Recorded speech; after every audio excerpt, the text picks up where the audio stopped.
थे कांग्रेस के देवांशु बुद्धि राजा, उनके पीओ मामले में सुनवाई हुई थी, क्या कुछ उस मामले में रहा? उसमें लंच से पहले तो बहस सुन के साहब ने जस्टिस साहब ने डिसमिस कर दी थी उसकी पिटीशन।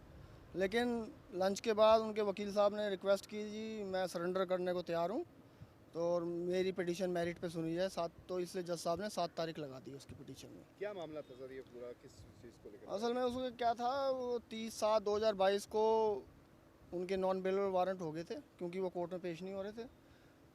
तो वो 30/7/2022 वाला ऑर्डर उन्होंने 22/11/2023 को इस माननीय उच्च न्यायालय में दायर की थी उसके खिलाफ पिटीशन, जो डिसमिस हो गई थी उसी दिन।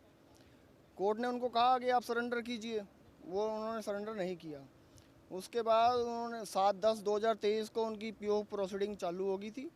27/10/2023 को उन्होंने फिर एक दरख्वास्त लगाई निचली कोर्ट में, जिसमें उन्होंने कहा सेक्शन 70(2) CRPC के तहत कि ये जो वारंट है ये स्टे कैंसिल किए जाएं। कोर्ट ने ये कह के उसकी पिटीशन नीचे डिसमिस कर दी कि इनको हर बात का पता है, इनका वकील पेश हो रहा है उनकी तरफ से, और ये जान के पेश नहीं हो रहे, ये बाहर बैठ के प्रोसीडिंग को वॉच कर रहे हैं।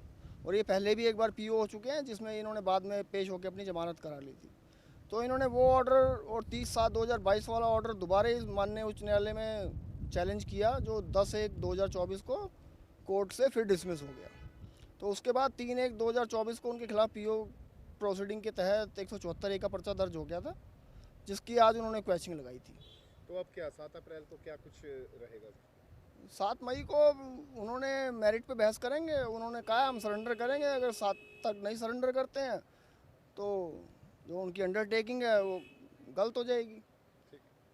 तो क्या सर उसके बाद अगर क्या उनको निचली कोर्ट में जाना पड़ेगा, आपको क्या लग रहा है? अगर वो सरेंडर तो उन्हें निचली कोर्ट में ही करना पड़ेगा। सरेंडर करके उन्हें अपनी जमानत लेनी पड़ेगी, रेगुलर बेल अप्लाई करनी पड़ेगी निचली अदालत में जाके, तभी उनकी वहाँ से जमानत होएगी। यहाँ पे तो वो सिर्फ 174A की पिटीशन के खिलाफ आए हैं। वो 7 तारीख से पहले अगर सरेंडर नहीं करते तो 7 तारीख को मेरिट पे बहस होके जो भी कोर्ट का ऑर्डर होगा वो हो जाएगा। ठीक है सर। अगर देखा जाए तो याचिका में मुख्य तौर पर किस तरह की उन्होंने करी? उन्होंने यही कहा था जी प्रोसीजर फॉलो नहीं किया गया, प्रोक्लेमेशन का हमें जानकारी नहीं थी, गलत एड्रेस पे हमारी वो तामील थी। जबकि कोर्ट ने ये कहा कि आप इलीगलिटी बताइए ऑर्डर में, जो वो नहीं कुछ भी बता पाए ऑर्डर में।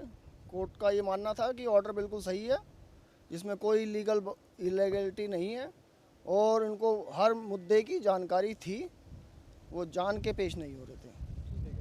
7 मई